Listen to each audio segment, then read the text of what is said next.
Hey everyone, happy last day of July. We appreciate you attending our webinar today on key partnerships for maintaining existing systems.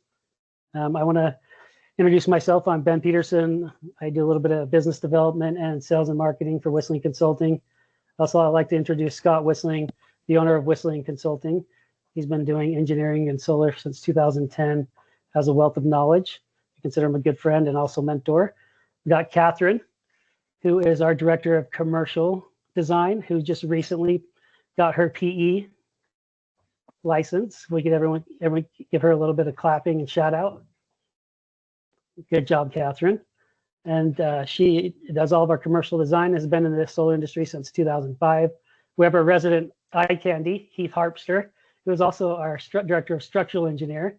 He's more than just good looks. He's very smart and brings a wealth of knowledge to Whistling Consulting. Did you say resident eye candy? Did you say, Ben? Mm-hmm. Yeah. All right. Yeah. I like that. And then we got Greg. Morale high around here. Yep. Yeah, he does. We like to have a lot of fun and play and have joy and kind of have a family here. And Scott's done a great job of building that culture. Last but not least, and here at the Whistling team is Greg Elvestad. He's been in the industry for 10 years. Before that, he played on the dark side with the utility companies. So he talks their lingo and does a great job here. We have a wealth of experience, and we're going to share that today and a great conversation. Also like to recognize some of our clients that are going to go ahead and share their insight and their passions and some of the things that they are talented and gifted in. A close friend, Hung Nguyen, who's with Detached Reset Solar. We also have Jeff, who is with Solar Sesame, and just want to recognize also Luke Harden with CPS, one of the top inverter manufacturers in the commercial realm. And let's see here, let me switch to the page. That's all we got for right now. July's a little bit light with the summer. We appreciate you guys showing up. Anytime we can collaborate and make key partnerships to survive and thrive in this solar coaster, we appreciate you guys showing up. And I'll turn the time over to Scott to direct us from here. Thank you, Ben. And thanks for you guys to hop on. And looks like we're going to have hopefully a really good discussion.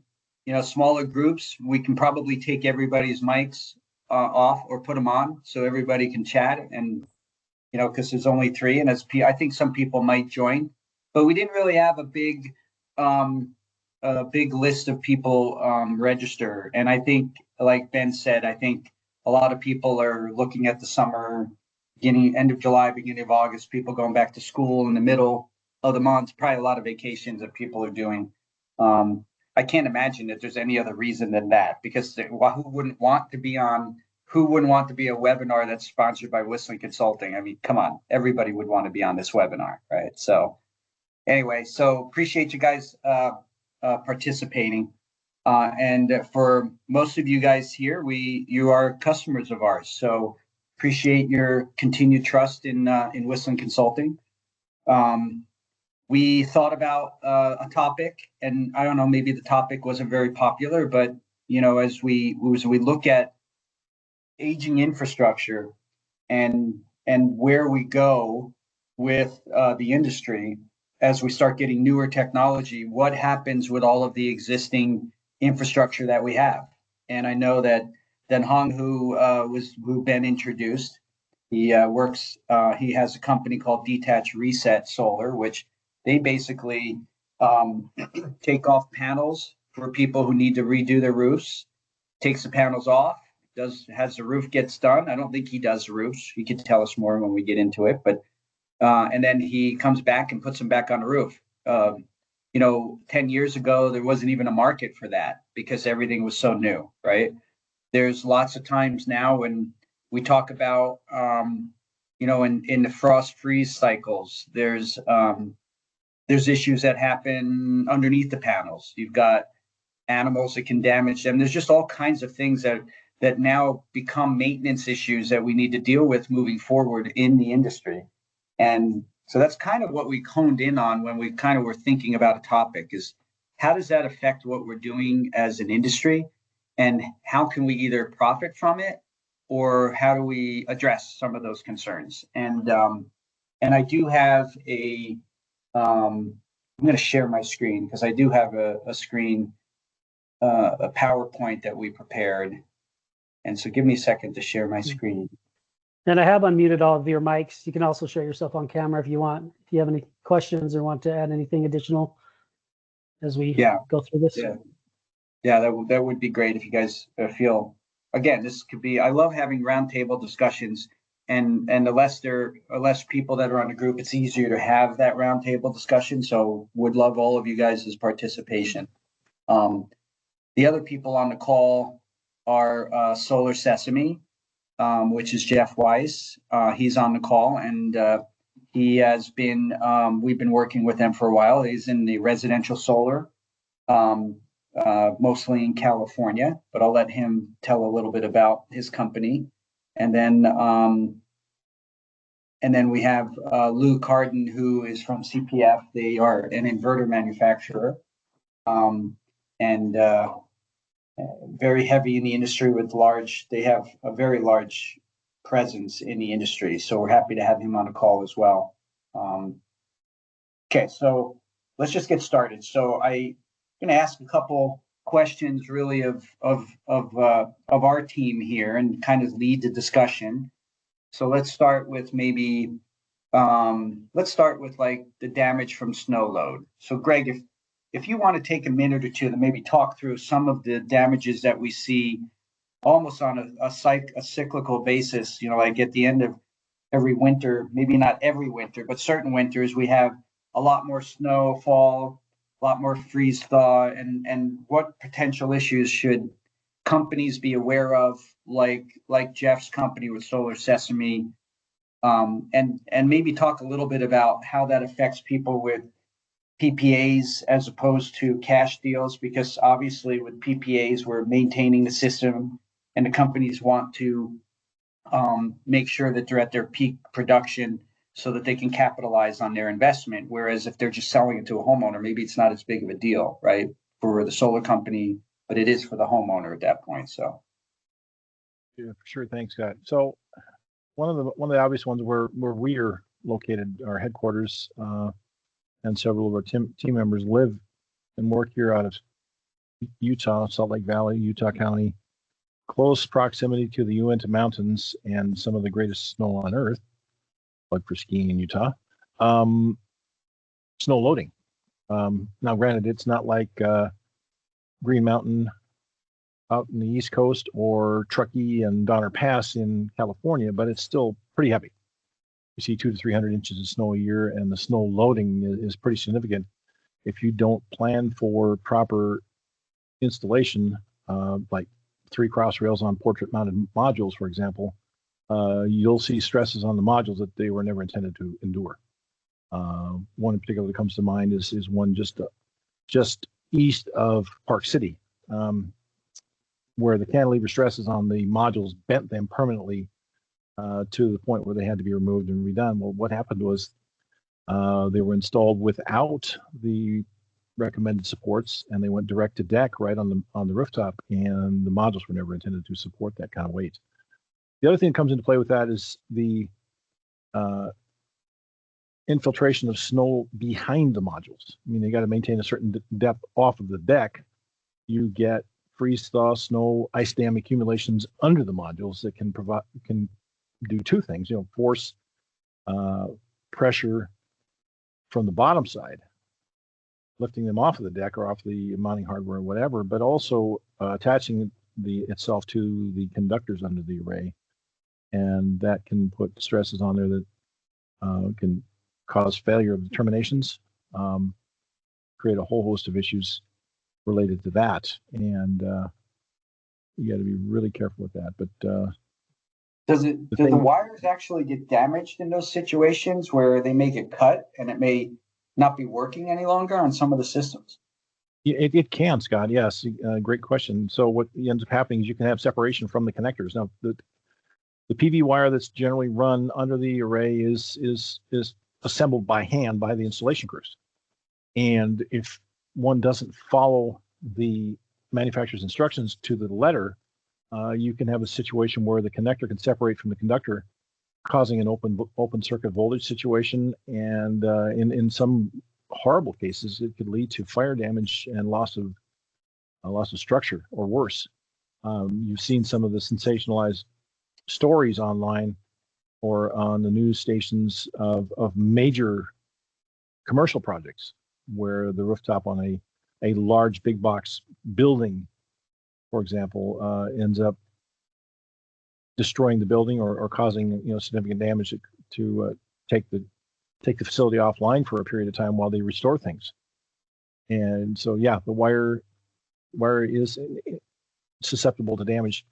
Another thing, not necessarily related to snow or accumulations of sort, is critter damage. If you're not careful to protect the conductors from damage by squirrels, birds, what have you, that's another problem that can occur. Here's a picture of a nest that's underneath a panel on a tile roof. Yeah. The other thing you want to avoid is the picture there on the right. That's not a good example of wire management. That's a really bad example of wire management. That's mismanagement. Looks like he's working on trying to put a wire tie in there, so he's working on it as we speak, or as he was taking exactly. Exactly. So, and it all stems from the quality of the installation. The installation company and the crews, they need to take pride in their work and sign off on it. I'm proud to have done that work to the point of it's my signature, but it's my calling card. I did this, and it is done with excellence. According to I bet that Hung could probably share a lot of some of the stuff that he's seen in going to take some of these panels off, right? And maybe Hung, why don't you give us a little bit of background? Is there some things that you have seen similar to like bird's nest or wires being damaged when you go to take these off? Yeah, so we actually do more than just the detach and reset, right? So sometimes we do just do the maintenance side, and these things are really common. So there's bird's nests. Sometimes squirrels actually burrow into that area as well, and they start building out insulation, trying to make them a home and stuff like that. And then the other ones are actually raccoons, believe it or not. Yeah. If raccoons get in there, though, they actually do way more damage than just chewing the wires. They actually burrow into the roof as well, causing you roof leaks and everything else. So, wow. Yeah. So, is there any way of, I don't know, is there a way of deterring that from happening? I mean, or is it just a luck of the draw, whether or not a rodent's going to get up there on the roof and start making a home on these panels? Yeah, so for us, every single time we reinstall a panel, we actually give Critter Guard away for free, where most people charge for that.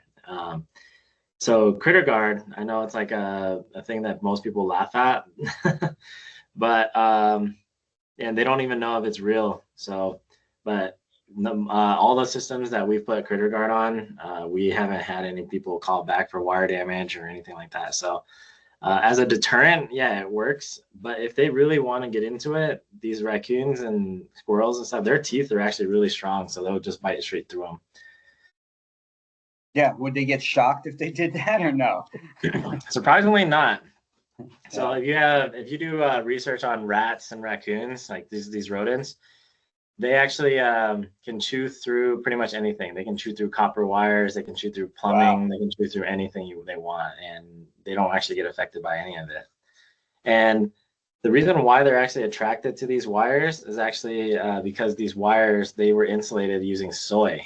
And so when the wire gets heated up just through electricity, that's what they smell. So then they're trying to eat the soy. Huh. Oh, wow. I never knew that. That's pretty interesting. Yeah. Yeah. Has that changed in the recent years, or is that still a typical ingredient they use? Last time I checked, they didn't change it, but who knows if they change it now. Yeah, I think I checked like 2 months ago, and they were still using soy. So, I mean, tell us a little bit. I mean, obviously, how long have you guys been in business? And obviously, the maintenance end of what you guys do is, certainly profitable enough that you've started a company to do this. So, and I see that as we continue to move forward with dealing with maintenance on these systems, that there may even be more people who continue to pop up who do the same type of work you do. Probably not as good as you guys do, though, obviously, right? But so tell us a little bit about what detached reset does, when you started doing what you're doing, how quickly you've grown, what areas you're in. I mean, are you throughout the entire nation? Or are you focused in certain location? Yeah, for sure. We started about 6 years ago. We actually just noticed that there was a lot of new solar getting installed. At that point, we were actually a full EPC, and there was so much solar getting installed. We were part of the install of solar and everything else. And then we noticed that nobody was actually maintaining them. Nobody was actually helping out companies when homeowners needed to do a re-roof or anything like that. So we decided actually to switch our entire focus to just detaching and resetting the solar panels. From there, once we actually got into the detaching and the resetting, we then started seeing problems like this where wire management was bad. Amphenols were burning off just due to overheating. Sometimes panels were installed without checking the voltage, so they were installing dead on arrival panels, et cetera, et cetera. So we got into this, and then we developed the maintenance side of it just to help out homeowners, just in case if panels weren't working. The Amphenols, MC4 heads are burnt through, squirrels damaged, et cetera, et cetera. And eventually, now from 6 years, we are actually now in 9 different states. So we're in Nevada, Utah, Arizona, Colorado, Texas, Florida, North, South Carolina, and West Virginia. So we're trying to expand as fast as we possibly can, but our mission is basically just to help out homeowners from, just bad installs, rodents, whatever, roofers. Yeah. How do you harmonize with current EPCs? You'd mentioned that there's some collaboration or potential partnerships there too. How does that look? So we've actually partnered up with pretty much all the EPCs, or as many EPCs as we possibly can, right? So we have Tesla, Sunrun, SunNova, SunPower, and most of these guys went out. So we are now partnered up with the new SunPower, which is Complete Solaria, and SunStrong, which was Henson Armstrong and SunPower combined into SunStrong.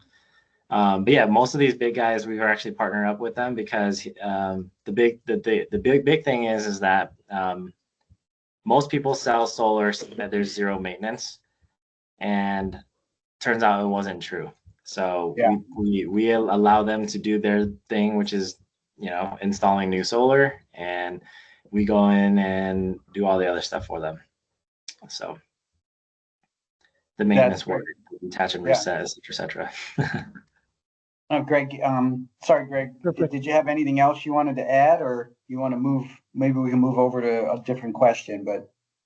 No, just the topic is so relevant. There's just so many different things out there that can cause issues that one doesn't think about necessarily at time of installation, but the quality of the installation makes the difference when it comes to longevity of the system. We can certainly move on to other points of discussion that have been identified here. Okay.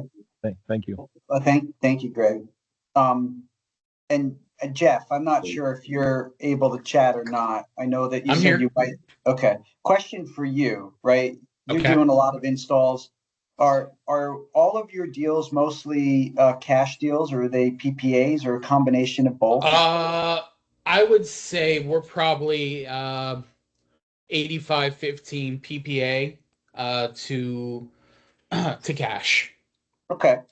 So you're managing most of these projects, which means you want to get the most out of it. And how do you guys deal with maintenance of the systems, making sure they're operating, functioning properly? Are you able to monitor these systems remotely?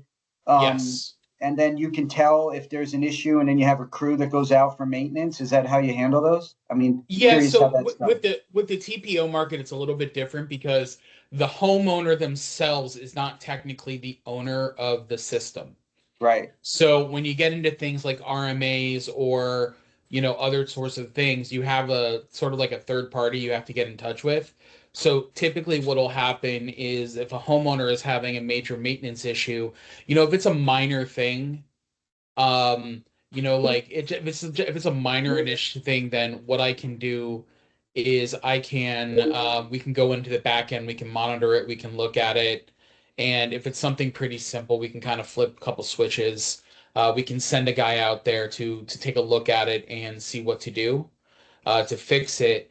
Else, if it's anything that's actually more severe, like dead panels, bad inverter, etc., then we have to get the lender involved.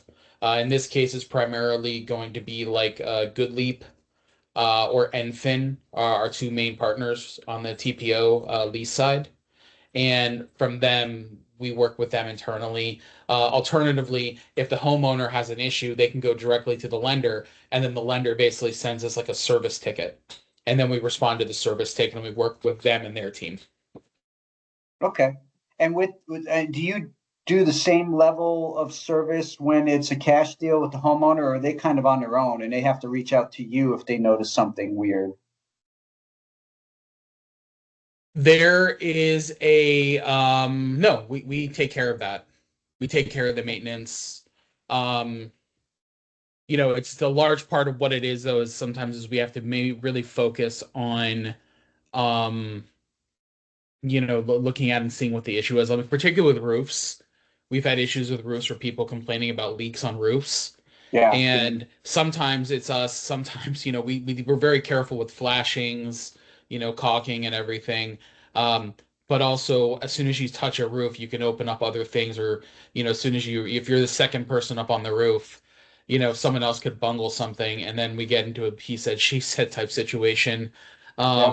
Where we've gone up there and we've seen damage caused by other people or maybe a second person. Particularly, we've seen this not on roofs, but with electrical, where we've completed an entire system and then the customer will have like a new HVAC system installed, and they'll hire some hack to do the HVAC, and they'll say, man, nothing's working. I don't have any power. I don't have any power. And we go and we find out that the HVAC person like unplugged stuff and, mishandled something. So there's a little bit of a, make sure to record everything and make sure to document everything as much as possible. Because you don't know who's the second or third person who's going to touch it, and you're going to be the person who gets yelled at regardless. Yeah. Yeah. And I can tell you we're involved with 2 lawsuits in that exact situation where they're blaming the installer and the engineer for leaks on the roof that were there before they even installed. And it's, yeah. Well, that's where good photography comes in. You make sure you photograph, like, with the crews and everything, you photograph all the existing damage. You get as clear of a picture as possible before, middle, after. One of those CYA cover your ass type situations. But just like when you rent a car, right? Exactly. Yeah. Well, thank you, Jeff. I appreciate that insight. Catherine, why don't you fill us in a little bit on what some of these hotspots might be on a panel, or something's damaged and maybe it's not identified right away, and how can that impact the maintenance of the system and the usage as well? Yeah, so if you want to flip to the next slide, I think it's on the next one.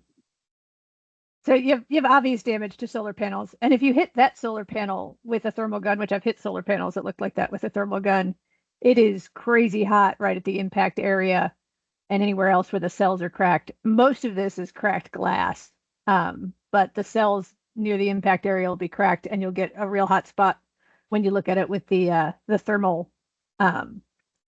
sensors.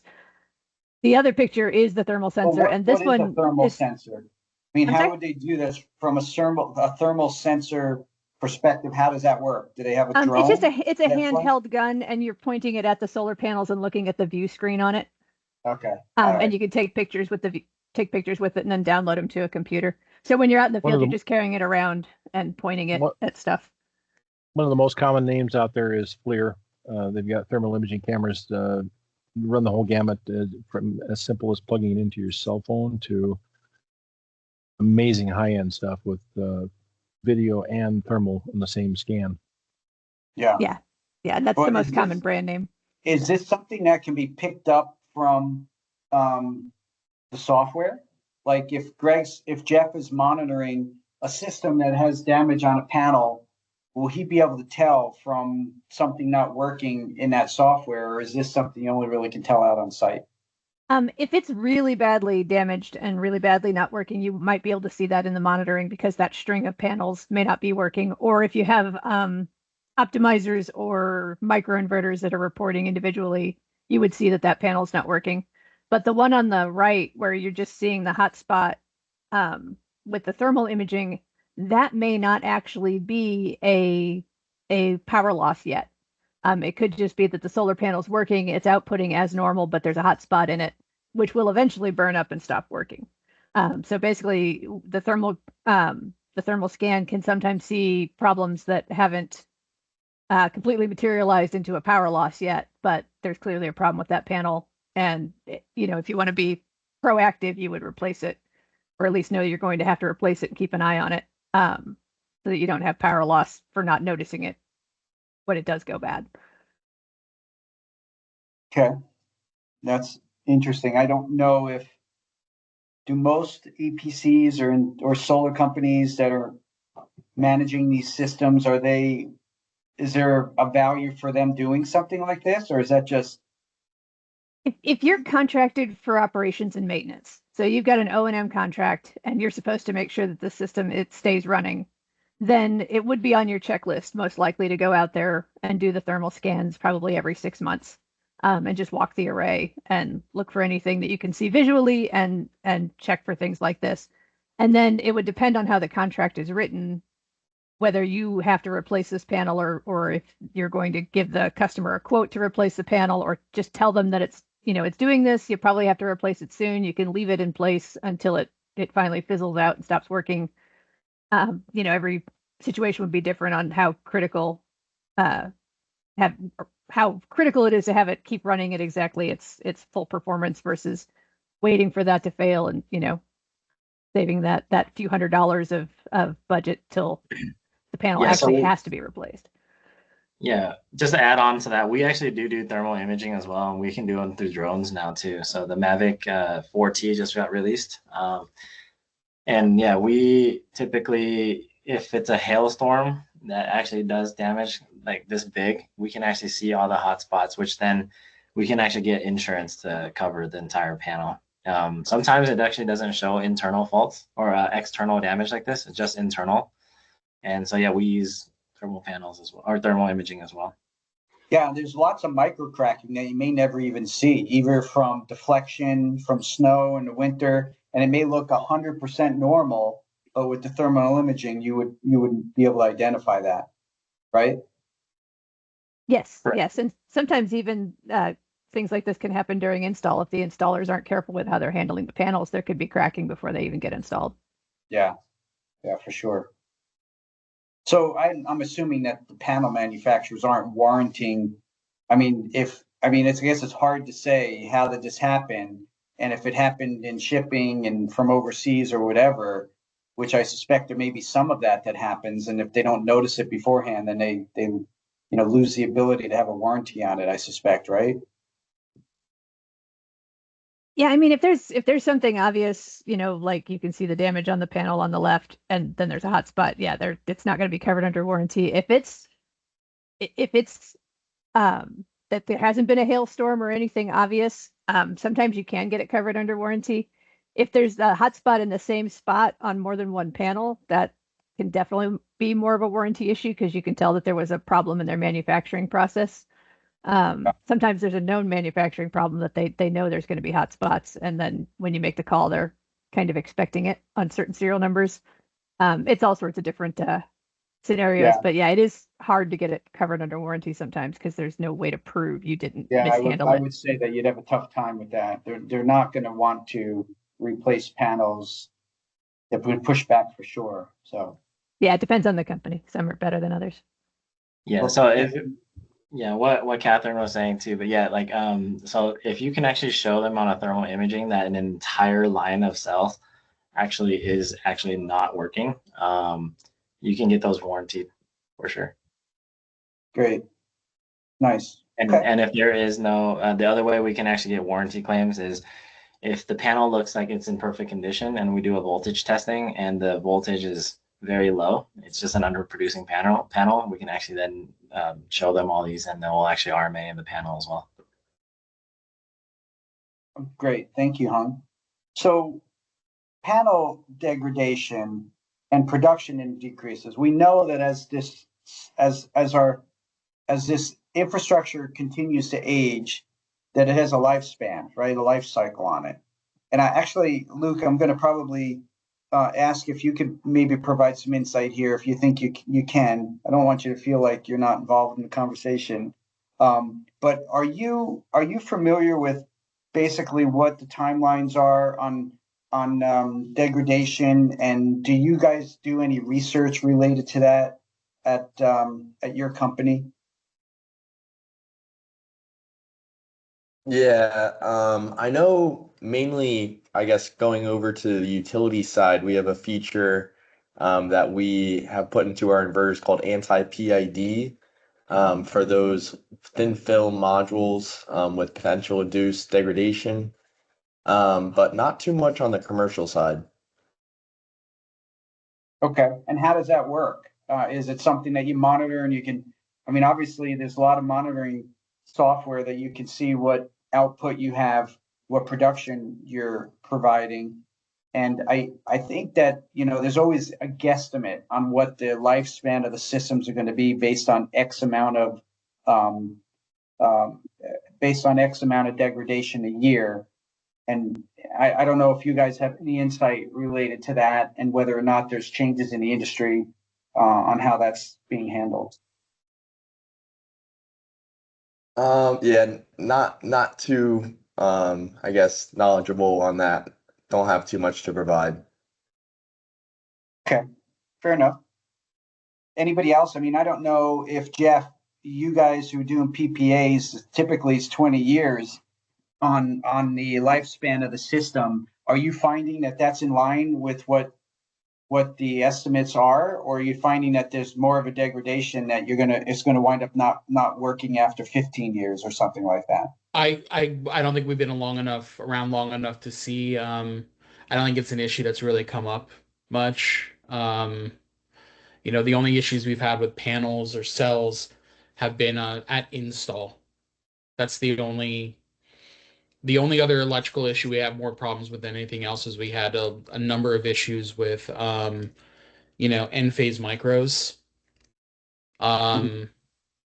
We get a fair number of duds with those, but we're going primarily just a straight Tesla, no Enphase, no Solar Edge, no none of that.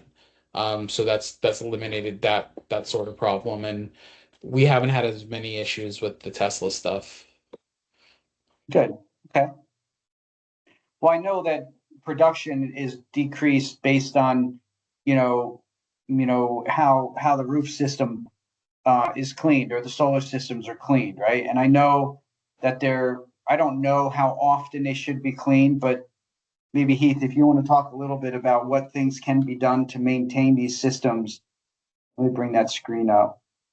And actually, I know we have one of these that we got that someone's cleaning the panels and he's walking on the panels, which we added this big Ghostbuster X into there about don't do this, right? But we thought that was kind of interesting to see. But you can see these panels here certainly are not going to have as much production. And so maybe Heath, if you want to chat a little bit about that. Sure. Yeah, one of the biggest efficiency losses you'll probably see is from dirty panels. This is going to be caused by either dust, pollen's a big one, just dirt in general, animal waste. Catherine, before we got on here, was telling me a story that apparently bees poop, and she had a project where a bunch of panels were covered up with bee poop and had to be cleaned off. So, I mean, obviously, if the panel's covered with something that's stopping the sunlight from getting in and everything, obviously it's going to give you a big efficiency hit. Water's not always from the rain will help clean them, but it's not always the best solution, especially in some of these more arid climates where you have a lot of dust and you're not getting rain all the time. Some things that can be done, and it's not. I don't think it's just anybody that can go out there and clean them because there's special ways to clean them. Like I think you're supposed to use soapless brushes to clean them. There's some other ways to do it too, which is vibration is a way to clean them, and other coatings that can be put on there to help stuff from sticking on there. I think there's probably a big market for cleaning panels, and I'm sure there's a specific way to do it that not just everybody that's like, I don't know if you can hire a pressure washing company to go out there and clean the panels. So I don't know if any of our guests, as part of the services that you provide, also clean panels, and if you could maybe give some insight on that, if there's a particular way you're supposed to do it and what the market looks like for that. Yeah, so we actually do a little bit of cleaning on panels, and like you were saying, there's a lot more than that. Like the rain actually carries the dust and the dirt and all that stuff as well. So when it dries out, you still have that residue. So yes, you're right. The rain doesn't actually clean it off. The other things that actually can get carried into it with rain is actually mineral buildup. So you get lime scale, you get calcium buildup, and all that other stuff as well. Now, here's the other thing that most people don't understand is panels actually have like anti-reflective coatings, and they have other stuff like, you know, that's supposed to help them self-clean, but they don't really work, right? So if you actually read the actual panel manufacturer specs or their actual warranties, they actually say that if you clean it with anything else besides water, they actually void the warranty. Wow, I did not realize that. Yep. So we do use a brush, and I'm sure a lot of you guys are familiar with it. It's called Solar Reef. It connects to the hose, and you can actually use it to scrub it down, and then there's a little squeegee on it. So yeah. So how often do you need to do this? Because, I mean, is it something we need to do yearly, or is it monthly, or what's the best way to do it to get your peak production out of the systems? It really depends.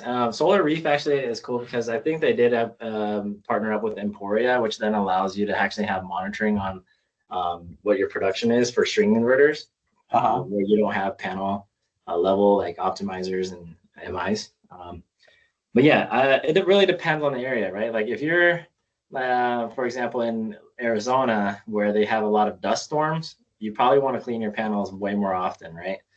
But like a place like in Colorado where there's not that much dust and stuff that come onto it, and if it's a not so rainy year, you probably wouldn't have as much to worry about. So maybe once a year.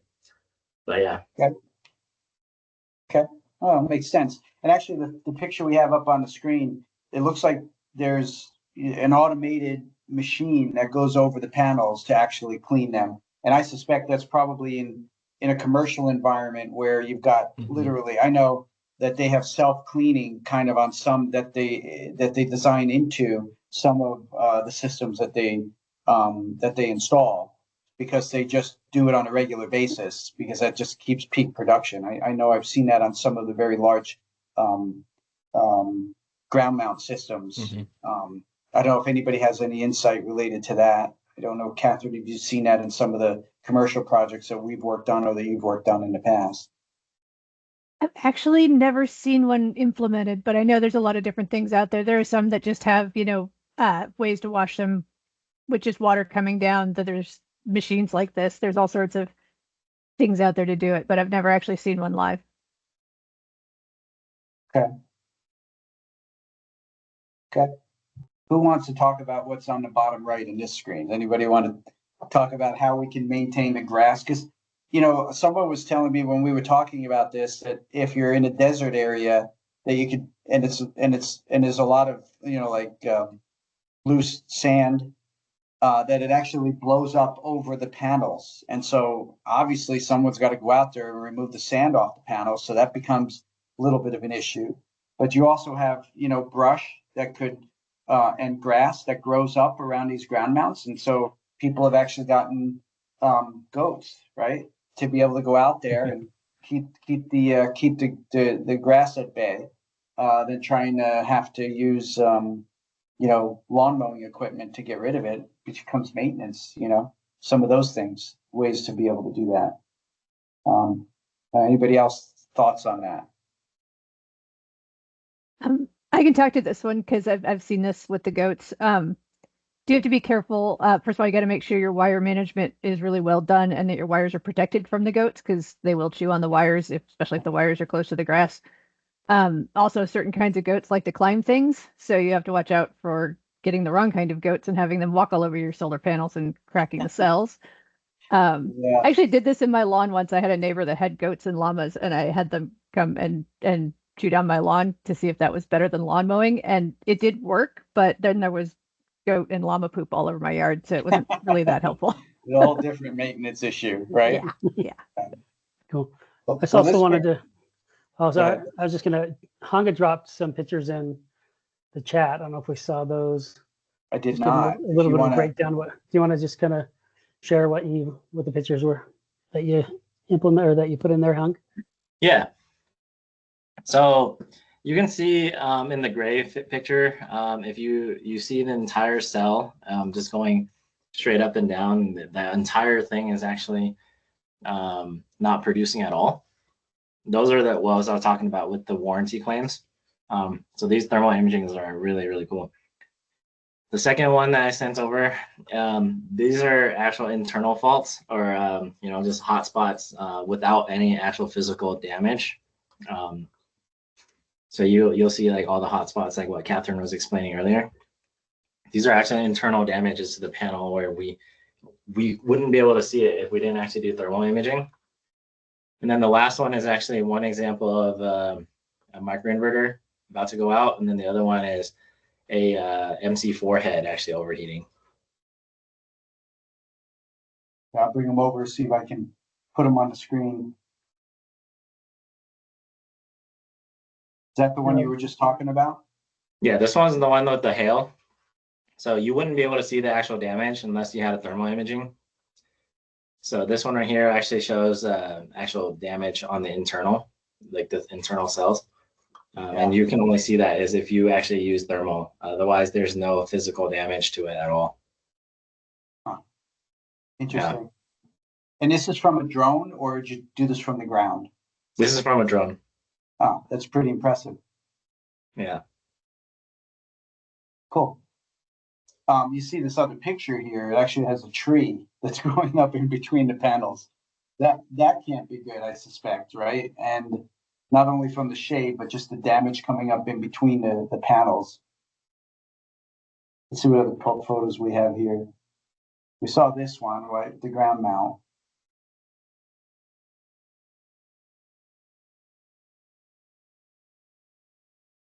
Yeah. I think that I'd like to give anybody else on this call a little bit of time to either tell us a little bit about what you do. I think I gave a little bit of background to what each of you do, but if you guys want to drop your contact information into the chat, you're welcome to do that.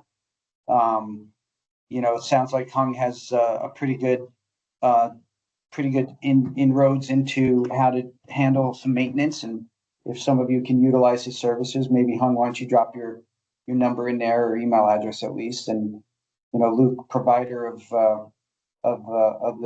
these products that we use in the industry, you're welcome to drop your name in there as well. And Jeff, if you're looking for some of this, and if anybody's looking to have something installed or solar installed in the SoCal market, right? Where are you, Jeff? In which part of California? Are you Southern California? We're primarily Northern California, but we are going to be pushing into Southern California. Currently, we have a fair number of jobs that we're starting to do there, working with various partners and overseeing some of that stuff happening down in Southern California as well. So it's it's evolving. Excellent. Well, No, it's last. Can I just add one more thing, guys? So we do record this webinar and we put it on our website. So just because we didn't have a big audience here doesn't mean it won't reach a bigger audience when we email this back out and we have it on our website. And so, yeah, thank you for putting in your information so people can collaborate with you. So Luke, I didn't know if you also wanted to still do that. You're more than welcome. There it is. Perfect. One last Yeah. thing on life cycle that we didn't touch on, but there are a number of reputable organizations out there doing this work. Is end of life recycling. Certain jurisdictions are now requiring a end of life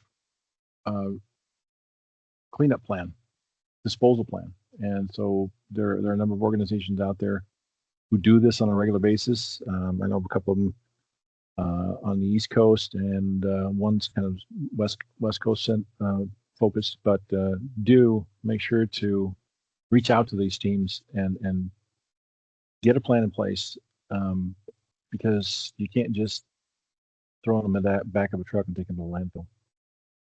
I bet you people will capitalize on that as well. Like I could see, like dining room tables starting to be made out of solar panels, that are out of commission, or outdoor tables. Wouldn't there still be chairs. some wouldn't there be still some valuable material like the old cell phones, like tiny traces of platinum or Yeah, I guess that's a other good point. pieces? That's a valid point, Jeff. Exactly right. The one organization I'm thinking of, they actually they'll take and separate the frames and scrap the aluminum, and then they'll take the sheets and run them through a process to separate the glass, and then recycle the materials in the cell materials and the aluminum bus bar and stuff like that to get that recycled back through and put it back in service. Yeah. Well, thank you, everybody. Luke or Jeff or Hung, is there anything you wanted to maybe touch on that maybe we didn't talk about that you might think might be important to the group here? Or if not, we can get back to our days. No, I don't think I have anything. Well, hey, it was great to have you guys on. I like the personal touch here, and you guys were able to be involved in the conversation. I do really appreciate that. And again, thanks for all that you guys do in the industry and moving your products and setting the example in the industry for what should and shouldn't be done, which is great. So, well, I appreciate it. Anything else, Ben, we need to cover, or are we good to close out? Nope, that's it. Thanks, guys. Appreciate you. Appreciate you guys. All right. Have a good day. Thank you so much, Yeah, Scott. have a good Thank you day. so much, Ben. Thanks, guys. I'll see you.